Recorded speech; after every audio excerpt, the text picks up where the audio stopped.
Hello, my dear student. You are most welcome in the channel and academic point situated in the state joining Dam Road to Bhuna Road, Achara, Baka. Good morning, friend. I am fine and hope you all are doing well.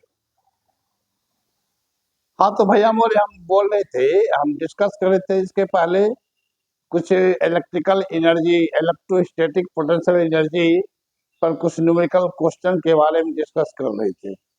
नहीं, लगभग 5-7 question बताए होंगे। आज हम नया topic शुरू कर रहे हैं, electric flux and Gauss theorem. ठीक है, तो इलेक्ट्रिक फ्लक्स पहले देखिए, इलेक्ट्रिक फ्लक्स क्या होता है। वैसे तो इलेक्ट्रिक लाइंस ऑफ फोर्स के बारे में पढ़ चुके हैं आप लोग, और यहाँ डिस्कस हो भी चुका है कि इलेक्ट्रिक, जैसे मान लीजिए कि यहाँ पर कोई सोर्स चार्ज रखा हुआ है और ये सोर्स चार्ज के या अपना क्या करेगा, अपने चारों ओर इलेक्ट्रिक फील्ड उत्पन्न करेगा। ठीक है, इस इलेक्ट्रिक फील्ड में अगर यहाँ पर कोई एक पॉइंट, छोटा सा पॉइंट चार्ज रख देते हैं तो ये इलेक्ट्रिक फील्ड क्या करेगा, इसको रिपेल करेगा। तो रिपेल करेगा तो ये मूव करेगा। ये जिस कर्व लाइन या स्ट्रेट लाइन पाथ पर ट्रेवल करता है, ये जिस कर्व लाइन या स्ट्रेट लाइन पाथ पर कवर ट्रेवल करता है, उसी कर्व, उसी स्ट्रेट लाइन या कर्व पाथ, नहीं समझो बात को नहीं। ये चार्ज जो है, ये मान लीजिए कि सो क्यू चार्ज है और यहाँ पर एक टेस्ट पॉइंट चार्ज रखे Q0। ये क्या करेगा, इसको पुश करेगा, ठेलेगा, लाइक चार्ज है, रिपल्सन होगा। तो ये टेस्ट पॉइंट चार्ज जिस स्ट्रेट लाइन पाथ या कर्व पाथ पर ट्रेवल करता है, उसी पाथ को क्या कहते हैं, इलेक्ट्रिक लाइंस ऑफ फोर्स कहते हैं। नहीं, तो इससे क्या होता है कि चारों तरफ इलेक्ट्रिक लाइंस ऑफ फोर्स निकलते रहता है। नहीं, इससे चारों तरफ इलेक्ट्रिक लाइंस ऑफ फोर्स निकलते रहता है। ठीक है, तो ये हुआ इलेक्ट्रिक लाइंस ऑफ फोर्स। क्या हुआ, इलेक्ट्रिक लाइंस ऑफ फोर्स किसी भी विद्युत क्षेत्र में एक स्ट्रेट लाइन या कर्व पाथ होता है जिसके अलोंग कोई टेस्ट पॉइंट चार्ज या वन कूलम चार्ज मूव करता है। ठीक है, तो ये हुआ इलेक्ट्रिक लाइंस ऑफ। अच्छा, इसमें और भी कह सकते हैं थोड़ा सा कि वह स्ट्रेट लाइन या कर्व पाथ जिस per unit one coulomb charge motion करता है या टेस्ट पॉइंट चार्ज मोशन करता है, और जिसके किसी भी पॉइंट पर यदि हम एक स्पर्श रेखा खींचते हैं तो उस स्पर्श रेखा की दिशा जो होती है उस पॉइंट पर विद्युत क्षेत्र की दिशा बतलाती है। ठीक है, मान लीजिए कि ये कर्व पाथ है, तो यहाँ पर इस पॉइंट पर यदि हम एक टेंजेंट ड्रॉ करेंगे तो ये टेंजेंट की जो दिशा होगी, टेंजेंट की जो दिशा होगी, वही दिशा इस पॉइंट पर विद्युत क्षेत्र का होगा। मतलब इसके द्वारा जो विद्युत क्षेत्र उत्पन्न हो रहा है उसकी दिशा वही होगी। ठीक है, समझ लो बात को। अब आप थोड़ा समझिए कि फोर्स और थ्रस्ट, फोर्स और थ्रस्ट में क्या अंतर है। फोर्स मतलब बल, और थ्रस्ट माने चाप। नहीं, तो बल और चाप में क्या अंतर है। जैसे कि आप क्या देखते हैं कि पानी में कोई चीज को डुबाते हैं तो वह कोई बड़ी को डुबाते हैं, वह बड़ी पानी को डिस्प्लेस करता है। वह डिस्प्लेस वाटर जो है डुबाए गए बडी पर ऊपर को एक उछाल पर लगाता है। वह बल जो होता है बडी के सरफेस के परपेंडिकुलर लगता है, बडी के सरफेस के परपेंडिकुलर लगता है, लंबवत लगता है। तो जो बल किसी बॉडी के सरफेस के परपेंडिकुलर क्रियाशील होता है उसी बल को हम कहते हैं चाप। और नहीं तो बल बल किसी भी दिशा में किसी भी तरह लग रहा है तो उसको केवल बल कहते हैं। ठीक है, तो वही बात यहाँ भी है। इलेक्ट्रिक लाइंस ऑफ फोर्स किसी भी प्लेन से किसी भी तरह गुजर रहा है तो वह कहलाता है इलेक्ट्रिक लाइंस ऑफ फोर्स। जैसे ये इलेक्ट्रिक लाइंस है, यहाँ पर कोई पेपर का प्लेन रख दिए, ऐसे रख दिए, इससे जो गुजर रहा है जितना भी, जैसे कि यहाँ पर देख रहे हैं ये इलेक्ट्रिक लाइंस ऑफ फोर्स, मतलब ये किसी इलेक्ट्रिक फील्ड में यूनिफॉर्म इलेक्ट्रिक फील्ड है, यूनिफॉर्म इलेक्ट्रिक फील्ड है। यूनिफॉर्म इलेक्ट्रिक फील्ड को कैसे दर्शाते हैं? इक्विडिस्टेंट पैरेलल लाइन से हम दर्शाते हैं। तो यहाँ पर भी इक्विडिस्टेंट पैरेलल लाइन है, यह यूनिफॉर्म इलेक्ट्रिक फील्ड को रिप्रेजेंट कर रहा है। यूनिफॉर्म का मतलब इसके हर पॉइंट पर इंटेंसिटी समान होता है। ठीक है, और इसमें मान लीजिए कि कोई पेपर का पन्ना ऐसे रख दिए तो वह पेपर का पन्ना ही तल है, तो पेपर का पन्ना उससे कितना वह गुजर रहा है, इलेक्ट्रिक लाइंस ऑफ फोर्स गुजरेगा, तो वह तो कहलाएगा इलेक्ट्रिक लाइंस ऑफ फोर्स नहीं। लेकिन वही उसी तल के लंबवत दिशा में ये जो लंबवत हम इस प्लेन पर लंब रेखा जो खींचे हैं इस दिशा में जितना भी इलेक्ट्रिक लाइंस ऑफ फोर्स गुजरेगा वही कहलाता है इलेक्ट्रिक फ्लक्स। समझे भैया बोले? नहीं नहीं समझे कि किसी इलेक्ट्रिक फील्ड में किसी तल के लंबवत जितना भी इलेक्ट्रिक लाइंस ऑफ फोर्स गुजरता है नहीं, उसी इलेक्ट्रिक लाइंस ऑफ फोर्स की संख्या को हम इलेक्ट्रिक फ्लक्स कहते हैं। ठीक है, समझे कि नहीं? कि किसी इलेक्ट्रिक फील्ड में अगर कोई प्लेन हम रख दिए और उस प्लेन के परपेंडिकुलर, प्लेन के लंबवत, प्लेन के लंबवत, तल के लंबवत जितना इलेक्ट्रिक लाइंस ऑफ फोर्स गुजरता होगा वही electric lines of force electric flux कहलाता है। ठीक है, इलेक्ट्रिक लाइंस ऑफ फोर्स और इलेक्ट्रिक फ्लक्स तो समझ गए कि तल से किसी भी डायरेक्शन में गुजरने वाला इलेक्ट्रिक लाइंस ऑफ फोर्स कहलाएगा इलेक्ट्रिक लाइंस ऑफ फोर्स। लेकिन तल के लंबवत जितना भी इलेक्ट्रिक लाइंस ऑफ फोर्स गुजरेगा उसको कहते हैं इलेक्ट्रिक फ्लक्स। ठीक है ना? किसी विद्युत क्षेत्र में तल के किसी विद्युत क्षेत्र में स्थित तल से तल के लंबवत गुजरने वाले इलेक्ट्रिक लाइंस ऑफ फोर्स की संख्या को इलेक्ट्रिक फ्लक्स कहा जाता है। समझ गए बात को? है तब यहां पर वही कहते हैं कि हम क्या कहेंगे, हम क्या कहते हैं कि ये मान लीजिए कि ABCD क्या है, ई क्या है, ई क्या है, ई हो गया यूनिफॉर्म इलेक्ट्रिक फील्ड का intensity, uniform electric electric field का इंटेंसिटी है।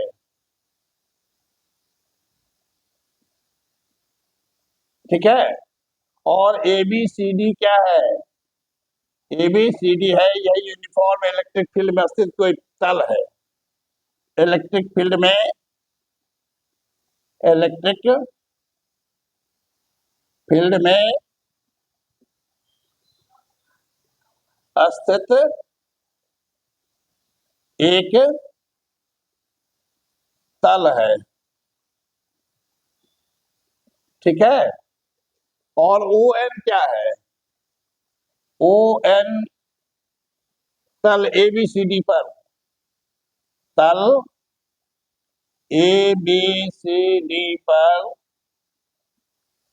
डाला गया लंब है, डाला गया लंब है, डाला गया लंब है। ठीक है? जो क्या करता है, जो E के साथ, E के साथ, E के साथ थीटा कोण बनाता है। थीटा कौन बनाता है, ठीक है, थीटा कौन बनाता है, समझ गए बात को।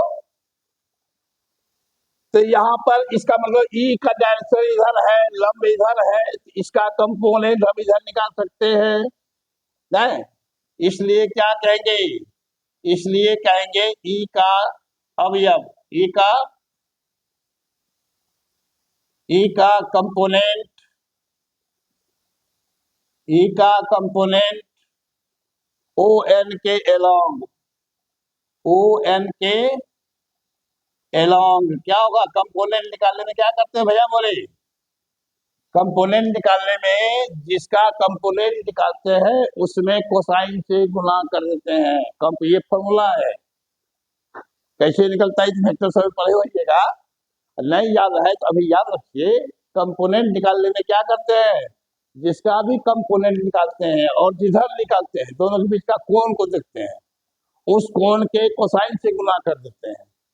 यहाँ पर इसका ई का कंपोनेंट निकालना चाहते हैं, इधर निकालना चाहते हैं, इसके बीच का एंगल थीटा है, ठीक है, इसलिए ई का कंपोनेंट इधर कितना होगा, तो ई कॉस थीटा हो जाएगा, ये हो जाएगा ई कॉस थीटा, ई कॉस थीटा, ठीक है।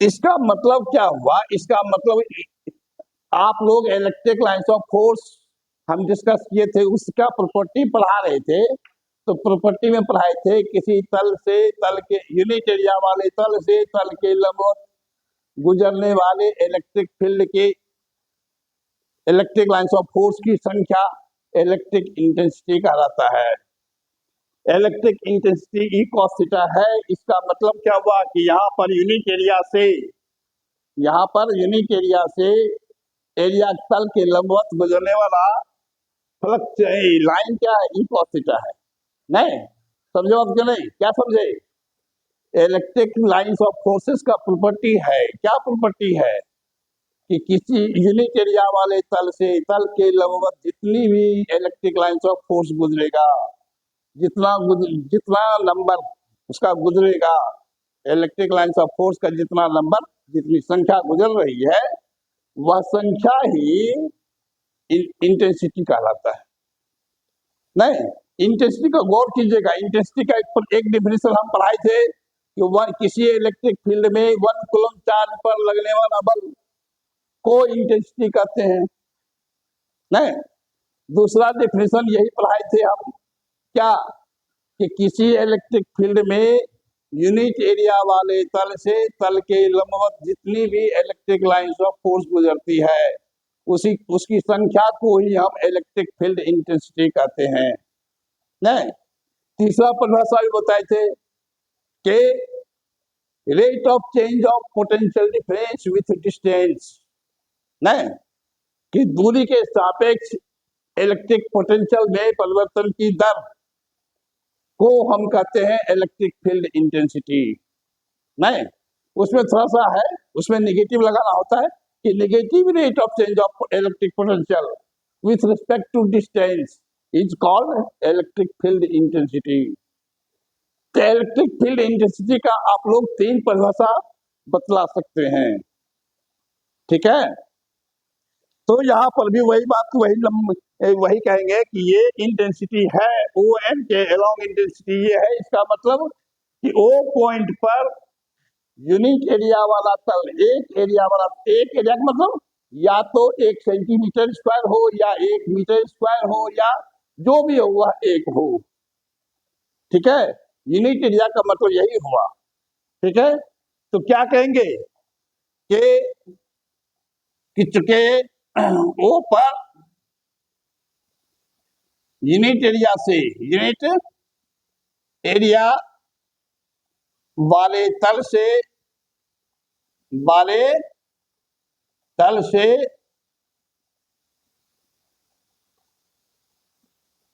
तल के लंबवत नहीं, लंबवत गुजरने वाला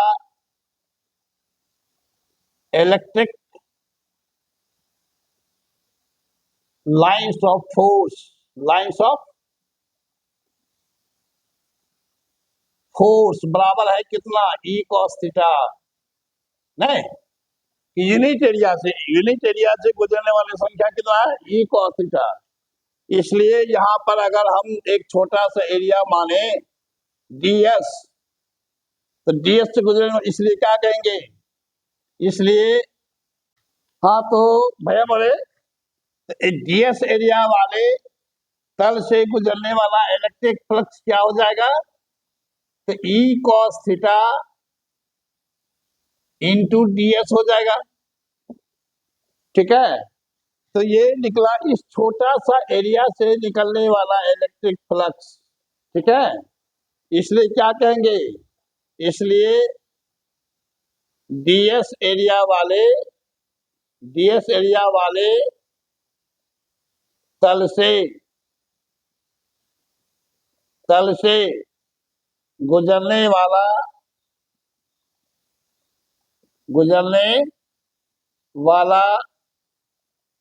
इलेक्ट्रिक फ्लक्स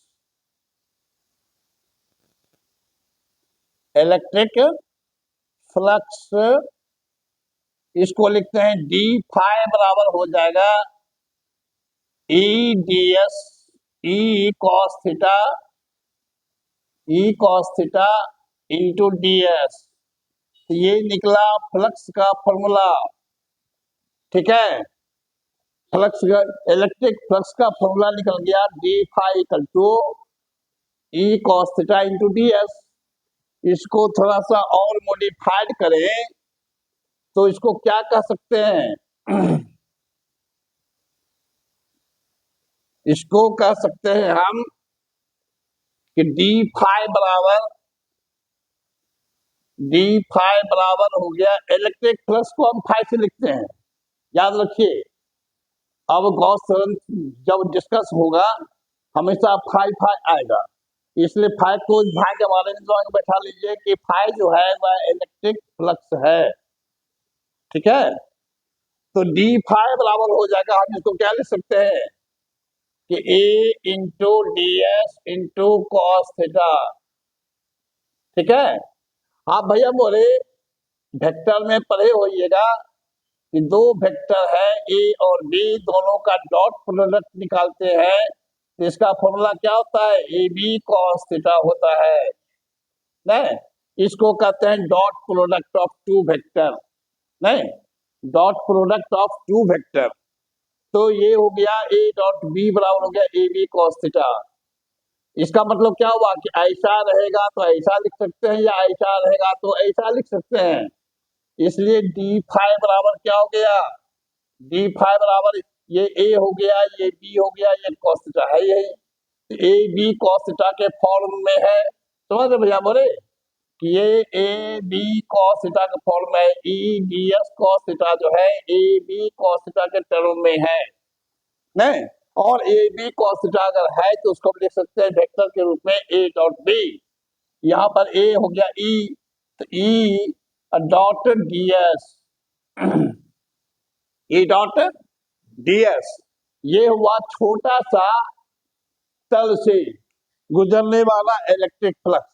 अगर हम संपूर्ण तल से निकालें, अगर हम संपूर्ण तल से निकालें तो इसको क्या कहते हैं, तो इसलिए संपूर्ण तल से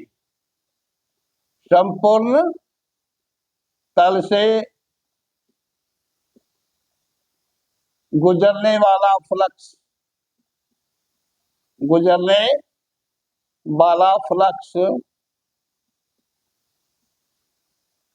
इलेक्ट्रिक फ्लक्स